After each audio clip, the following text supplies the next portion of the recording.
Siyempre, naisip ko para wag ako ikihan ni Ramil. Simple lang ako. Kulit. Ako ba? Vivian, I'll just get you something to eat, ah. Oh. Saan naman pupunta yun? He's buying me a hot dog. Excuse me. Bibili rin ako ng hotdog. Pasimple pa. Jem? Oh. Jem, thank you, Saan? for bringing me and Eric together. Wala yun. Pero alam mo, Vivian, isa lang talaga hindi ko maintindihan. Ano? Anong nagsawa mo dun? He's nice, tsaka funny, tsaka he's really, really cute. Cute? Walang baba, makapalang labi, cute sa'yo? Kayo ang laging magkasama, kaya natitake for granted mo ang looks niya.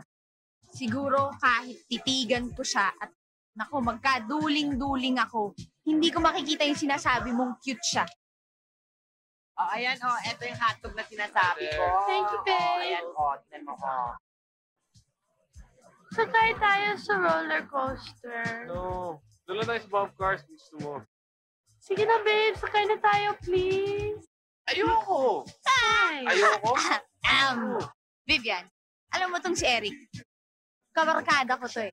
Pagdating sa mga roller coaster, takot yan na. Really? May acrophobia ka, baby. Actually, yung kaibigan ko, ang dal-dal-dal kasi. Ang dami sinasabi. Hindi naman niya alam. Sandali! Tawag tayo! Hindi tayo roller coaster. Alright, let's go, babe. Dito ba kayo sa roller coaster? Pati!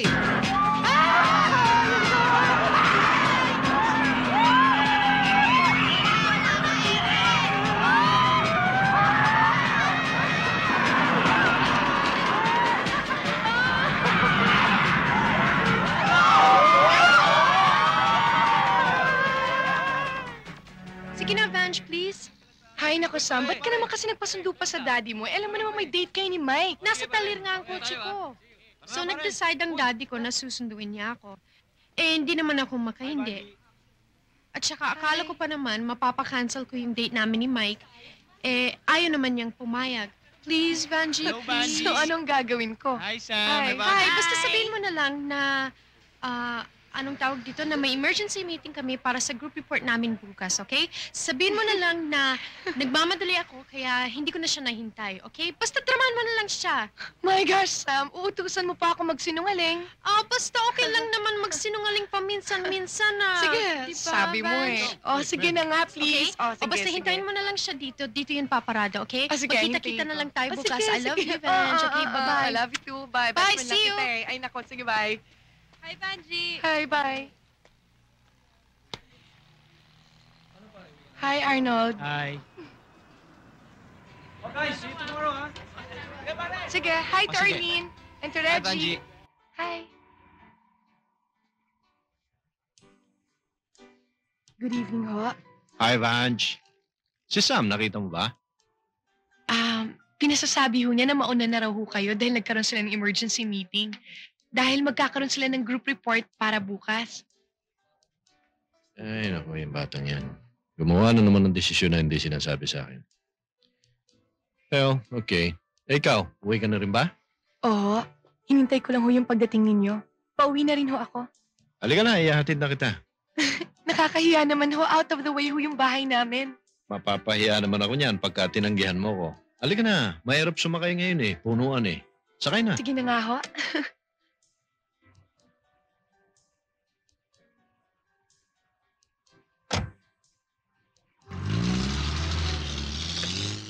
Ano pare, ayos yung pinuntahan natin, oh.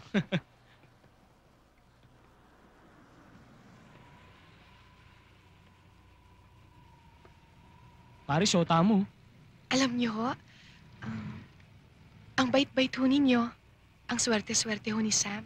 Mukhang may pumaporma na yatang iba sa syota mo, ah. Naku, pare, Sige ho, aalis na ho ako. sige. Ingat ho kayo. Ikaw mag-ingat. Opo, good night po. Good night. Good evening. Tuloy po kayo, Padre. Mano po, Father. Kawaan ka ng Diyos. Mano po, Father. Kawaan ka ng Diyos. Oh, para kay Daisy, ha? Opo. Mano po, Padre? Kawaan ka ng Diyos. Nasaan si Violet si Daisy? Nasa taas po, Father. Dito na lang po kayo maghapunan. Kumain na kami. May dalang ulam si Maria. Oo. Tamang-tama sa hapunan nyo. Sandali, Tatawagin ko lang po si Violet tsaka si Daisy. Huwag na, Hasmin. Kayo ni Baby ang gusto ko makausap. Maupo ka sa tabi ng ate mo.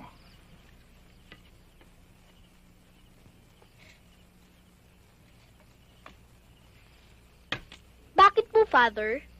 Hasmin, Baby, malapit nang ikasal ang tiyatirin ninyo, hindi ba? Alam nyo, mahirap sa bagong mag-asawa ang agad-agad may responsibilidad na. Kaya napagkasunduan namin ng tiyatirin ninyo na humanap ng mga pamilya na makakatulong sa pagpapalaki sa inyo. Paghihiwalay niyo po kami. Kailangan, Hasmin, para magkaroon kayo ng magandang kinabukasan. Parang awa niyo naman po, Father.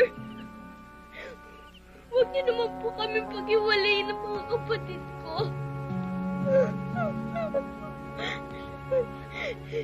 Sige, sabi mo, aalagaan mo kami.